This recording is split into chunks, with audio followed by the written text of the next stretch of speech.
abriendo nuevos hospitales en varios puntos de la ciudad.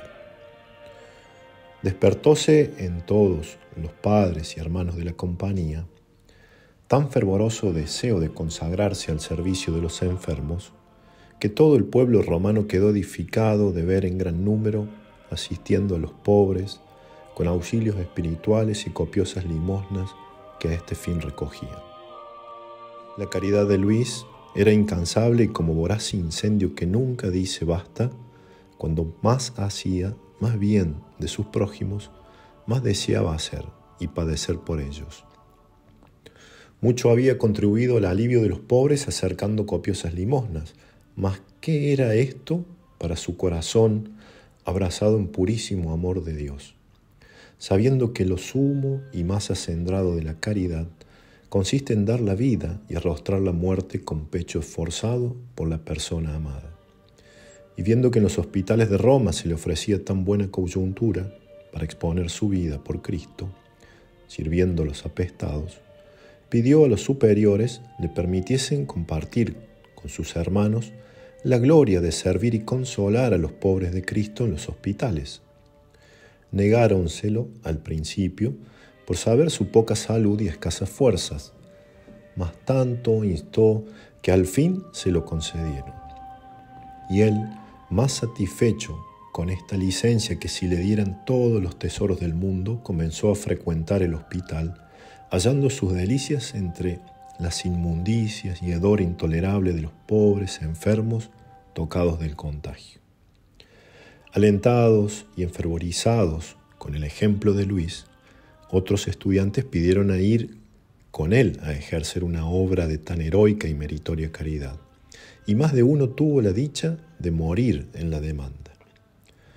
El primero que logró esta dicha fue el hermano Tiberio Bondi, el cual, encendido en santo fervor con la vista de nuestro santo, se dio tan de corazón al servicio de los apestados que fue menester avisarle que se guardase y tomase algunas precauciones por el riesgo de contraer la enfermedad contagiosa. Mas él respondió con gran resolución: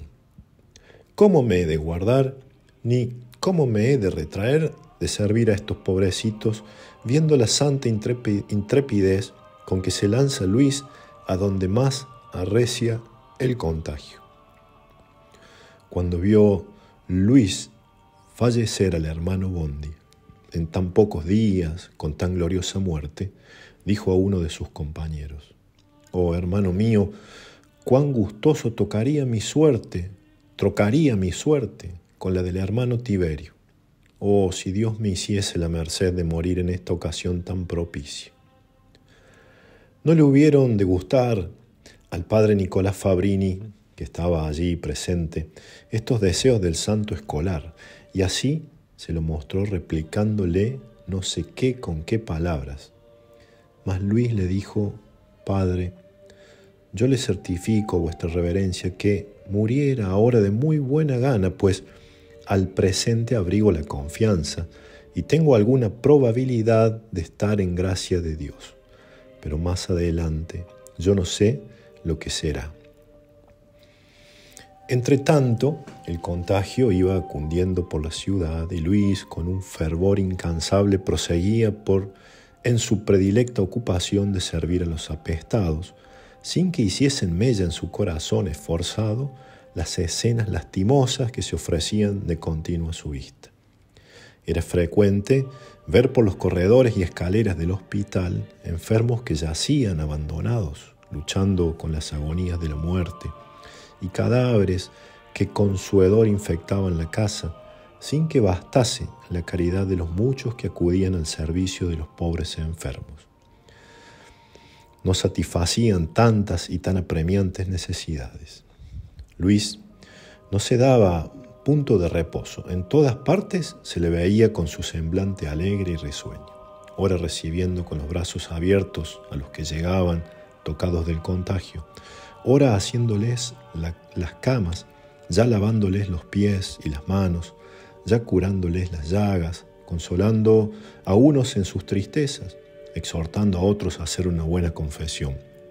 y mostrándose finalmente con todos como un ángel bajado del cielo para enjugar sus lágrimas y templar sus dolores.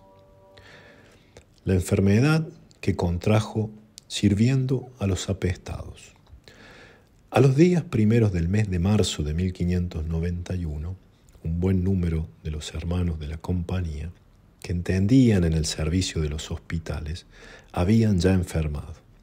rendidos unos a las fatigas de tan pesado ministerio y tocados otros del conjunto que iba acareciendo de día en día,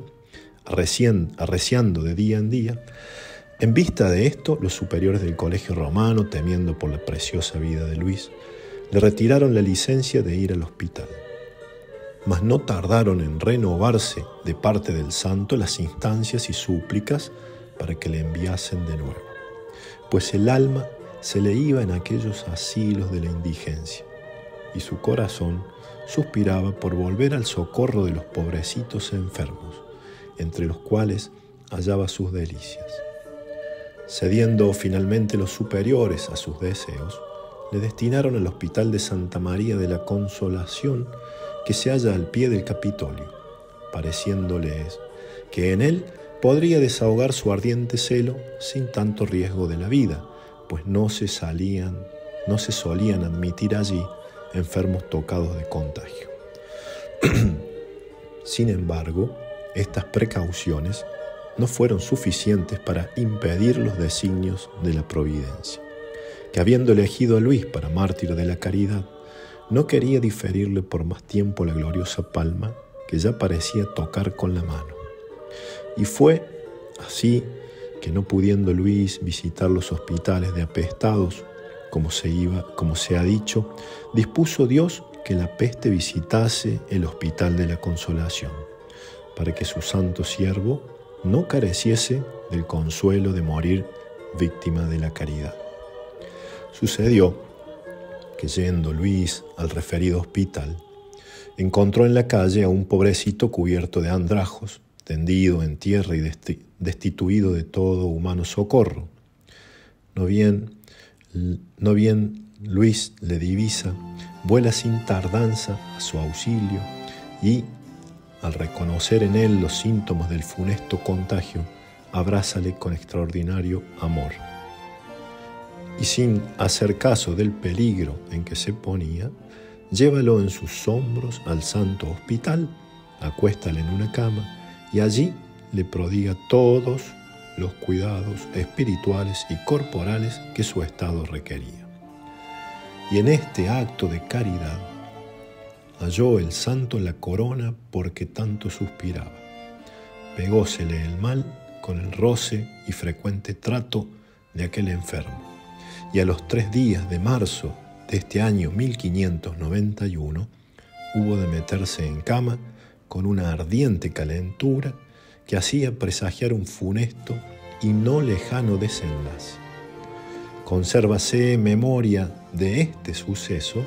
en el Hospital de Santa María de la Consolación, donde se puede leer en latín un cartel que hace referencia al hecho. ¿Quién podrá decir el júbilo que inundó el alma del bendito joven al ver que, según todas las señales, se le iba a cumplir en breve la revelación de su cercana muerte, que 10 meses antes había tenido en Milán? No cabiéndole en el pecho la avenida de celestial consuelo, daba parte de su alegría a los que venían a visitarle, quienes comenzaron a temer que, en realidad, habían de verse privados muy pronto de la dulce compañía de Luis, y cuanto éste se regocijaba con tan sabrosa esperanza, tantos ellos se contristaban por la grande pérdida que presentían. Y llegó a tanto este gozo de Luis, que, recelando no se mezclase en ello alguna imperfección por las grandes ansias que sentía de volar de este destierro a la patria bienaventurada, lo consultó con el padre Belarmino, su confesor, el cual le tranquilizó, diciéndole que, lejos de ser malo e imperfecto el desear la muerte para ir a gozar de Dios, era santo y laudable, como con ejemplos y palabras nos lo han enseñado muchos siervos de Dios. Consolado con esta respuesta, soltó la rienda a sus encendidos afectos, suspirando de continuo por verse con su amado en los palacios eternales. Son dignos de notarse los ejemplos de pobreza, humildad y mortificación que nos dejó el santo joven ya desde los primeros días de su enfermedad. Y fue el primero que, al llevarle a la enfermería y acostarle en una de las camas destinadas a los enfermos, observó que estaba algo mejor arreglada que las demás, teniendo un toldo encima y a los lados una estera, todo lo cual habían puesto los enfermeros mucho tiempo antes que Luis enfermase, para un anciano religioso que había estado allí enfermo. Luis, que era amantísimo de la vida común y enemigo de toda singularidad, no pudiendo sufrir las que veía en aquella cama, aprovechó la ocasión de una visita que le hizo el padre provincial para pedirle encarecidamente mandase quitar todo aquello, para que en todo conformarse con los demás enfermos. Procuró el padre tranquilizarle, diciéndole que no tuviese pena por aquello, pues ni se había puesto para él, ni era contra la santa pobreza, por ser el toldo de lienzo muy vasto y la estera harto sencilla y común. Con lo cual quedó satisfecho Luis y no volvió a insistir.